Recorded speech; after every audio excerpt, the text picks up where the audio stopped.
So I was sitting in here just now recording a podcast with Tayson from Outdoor Vitals, a gear company based out of Utah.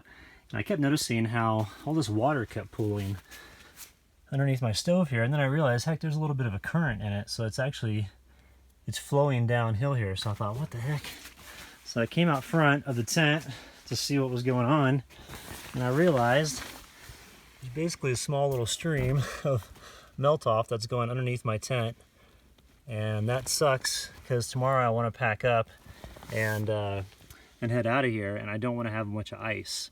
So what I'm going to do is I'm going to get my entrenchment tool. I'm actually going to build or dig like a little trench that will go out around my tent, and that way I'm not going to have a ton of water underneath my tent that would potentially sock in the tent stakes, and I wouldn't be able to get them out if they're frozen. So going to go ahead and use this warm weather today to get this squared away, and hopefully that'll take care of the issue.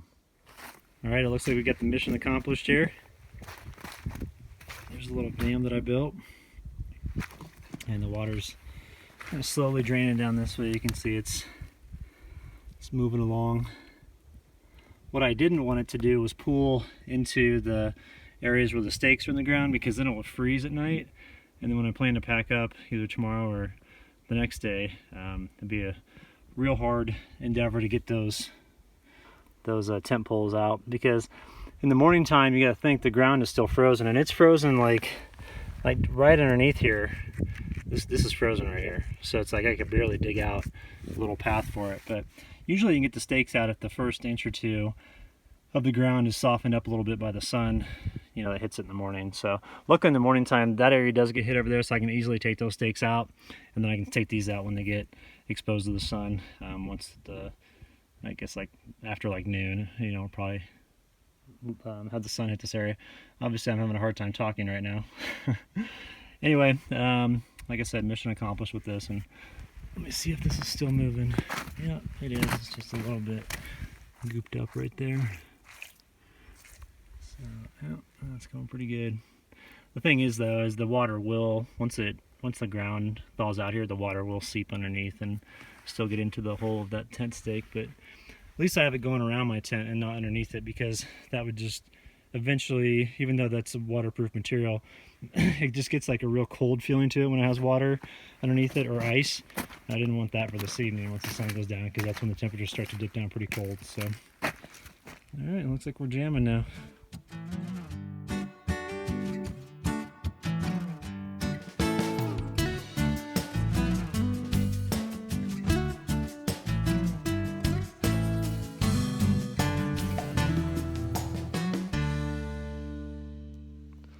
You know those zits that are like in your bone and you can like squeeze over here and it hurts? That's what this is right here. Gotta love puberty at the age of 43. Anyway, getting ready to pack up and head out. I'm gonna go to Boulder and go work on the film for a couple days, and then record a couple podcasts, a CBD podcast, and then also a podcast on women who do solo adventuring and travel and stuff like that. So, but I'm getting ready to take off. I'm currently cooling down the stove, because you want to make sure that your stove is nice and cool before you try to pack it up, for obvious reasons. But had a great time here. Sierra's in the truck chilling right now. I'm currently, like I said, just kind of breaking everything down from camp, but it's just such a great view out here. I really enjoy camping in this area, and this was actually the first campsite that I ever camped at in 2015 when I first started winter camping. I set up just right over there in that section, and I was facing that way when I walk out in the morning. So I'll include a picture of that setup in the video file here. But had a great time. Was here for about 5 days. Temperatures got down pretty cold at night. I'd say they got down in the teens for sure, and then during the day things would warm up to like 40, 45, and inside the tent with the passive solar it was real nice. So I'm gonna go ahead and break everything else down here. I've got the majority of this stuff packed up. I just need to do the big items and then break down the tent, and I should be on the road in about an hour. All right guys, I wanted to show you something real quick. A lot of times when you winter camp, the ground stays frozen. It's 1 o'clock in the afternoon, it's still frozen. So this stake is frozen into the ground, but I want to show you a simple way to get it out. I switched the stakes. These are actually just big long 1 foot like metal spikes that you can get at the hardware store for like $1. but they're hard to get out. The other stakes that come with the tent are hard to get out because they're like in a V shape. So once the ground freezes, they're really hard to get out. But this one, what you can do is you can take like a hatchet and you can start pulling up like that, and so you can pop them out. And if you look at the, yeah, it looks like it was iced into about there, but you can take the hatchet though, like I was saying, and kind of pull up on it and grab this lip right here and just keep on yanking them out. So that's the way that I'm able to get these stakes out of the ground when the ground is frozen here in the Colorado Rockies. So I just want to show you that. That's a little tip for winter camping.